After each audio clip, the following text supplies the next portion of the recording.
A casa do seminário tem um grande privilégio que nenhuma outra casa tem, que é possuir uma capela para as orações. E no caso da nossa casa, o caminho que leva para a capela é um caminho externo e passa pelo nosso quintal.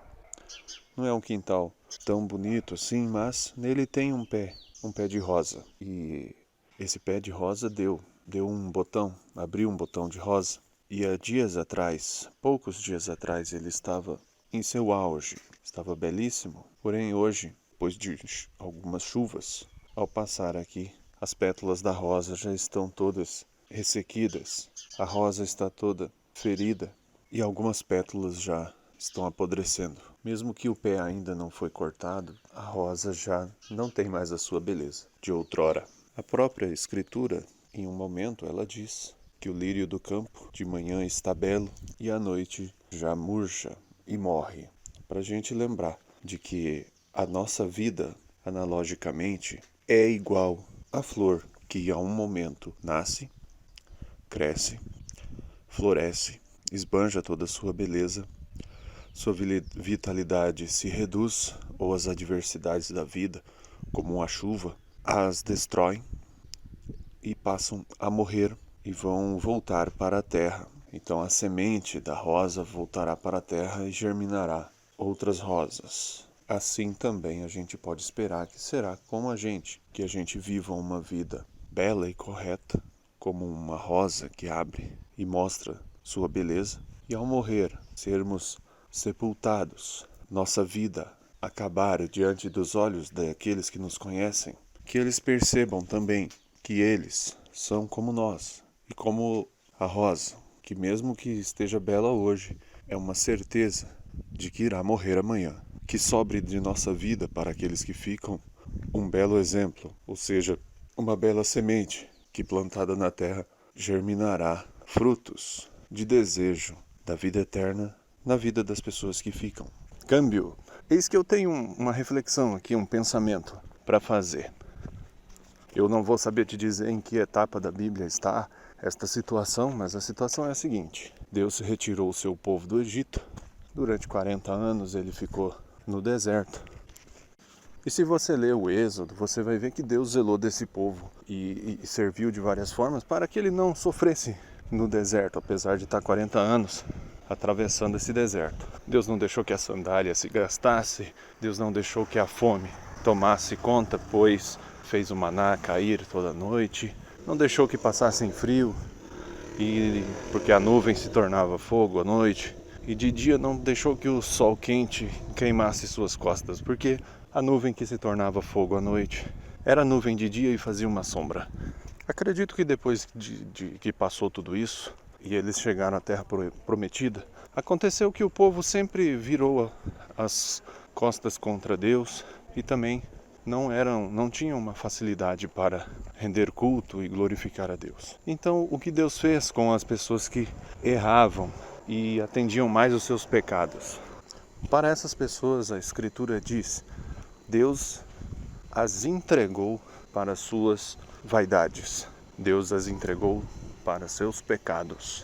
Tenho para mim que esse fato acontece mais de 2 vezes na Escritura, em que Deus, cansado de aparar seu povo, ele o entrega às suas concupiscências.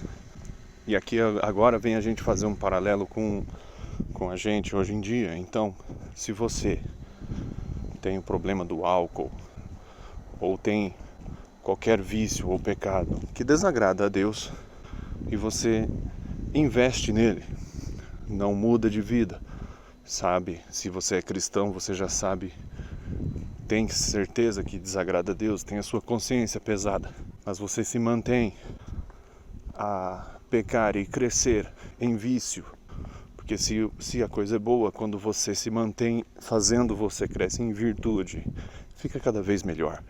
Mas se a coisa é ruim, você cresce e desenvolve um vício, que é praticamente o antônimo da virtude. Dessa forma a gente vê muitas pessoas, ou até na nossa própria vida, que evoluem no pecado. Podemos perceber que quando a gente já pecar e nem peso na consciência tiver mais, significa que Deus te entregou ao seu erro e ao seu pecado. E nesse erro, o pecado, você vai se afundar e se destruir até a morte. É como se Deus estendesse a mão para te ajudar e você, com o seu pecado, batesse na mão de Deus e gritasse com Ele: e afasta-se daqui. Eu sei viver a minha vida. Então a gente pode perceber que a gente mesmo se mata para Deus. A gente mesmo corta o vínculo com Deus. Deus praticamente só diz: está bem, você não quer mais a minha presença, você não quer mais a minha atenção, eu te deixo, eu te entrego a seu pecado. Pode ir.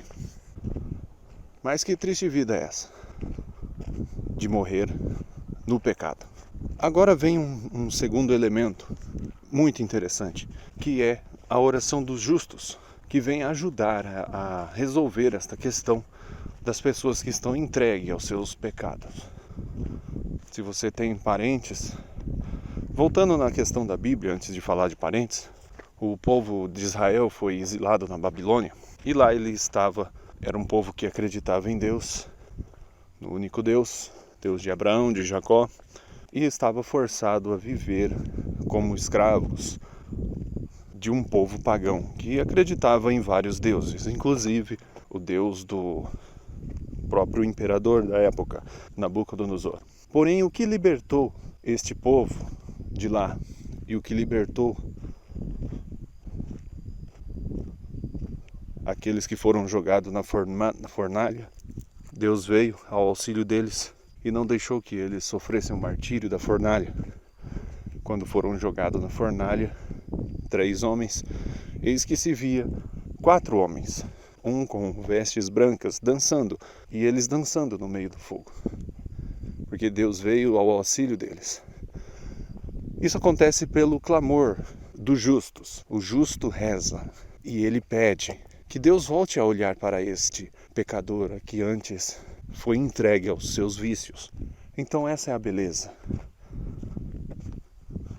Então, se na sua família você tem parentes que rezam, você que reza é aquele que pede para que Deus não abandone aos seus vícios o seu irmão, ou seu tio, ou seu pai, ou seu filho, mas que, mesmo que um dia Deus o tenha entregado aos seus vícios, que volte o olhar sobre este parente que você ama e quer ter ele no céu também, quando você morrer e for viver eternamente com Deus. Que bom seria se também esse seu irmão, familiar, estivesse com você no céu, mas você sabe que ele está em inimizade com Deus, que ele escolheu viver junto de seus pecados e que Deus o entregou aos pecados, mas a sua oração faz esse olhar de Deus que antes já cuidava desta pessoa, volte mais uma vez até ele e procure o trazer, o converter. Então esta é a beleza. A pessoa que está perdida, mas que tem alguém que reza por ela, ainda tem uma grande chance de salvar a sua alma. Ninguém é tão rico que não mereça receber uma esmola de Cristo. O Dr. Lair Ribeiro disse, citando outro autor que não me lembro agora: somos pessoas espirituais, seres espirituais tendo uma experiência humana terrena. Já tem um bom tempo que eu estou lendo A Vida Intelectual do padre Sertilanges, aqui, indicação do professor Olavo de Carvalho. Mas eu realmente devia ter terminado esse livro, porque eu retomei a leitura agora. E o livro é muito bom, realmente ensina você a como fazer os seus estudos de fato, né? E como você deve tratar aí os grandes mestres intelectuais, absorver, né? Se descobrir através da leitura. A importância de ler esse livro é que praticamente ele te ensina a como ler, né? Ao que escolher para ler. Não vai te deixar aí gastar muito tempo da sua vida fazendo leituras idiotas, praticamente, que não vão somar em nada, né? Porque você corre o risco, segundo o livro aqui, de virar um leitor frenético, né? Eu costumo fazer a comparação com o bebedor de cerveja. O bebedor de cerveja vai numa festa, todo mundo faz isso, vai bebendo e empilhando as latinhas para poder falar para quem passar, olha o tanto de cerveja que eu bebi. Dessa mesma forma existe o leitor que tem uma biblioteca muito vasta e ele tem o orgulho de dizer que leu todos aqueles livros ali. Então aquela biblioteca serve mais como exibicionismo, uma glória pessoal do cara, do que realmente conhecimento, entendimento, sabedoria dentro da cabeça dele, né? Então esse livro do Sertilanges aqui, A Vida Intelectual, te ajuda a não ser esse tipo de erudito.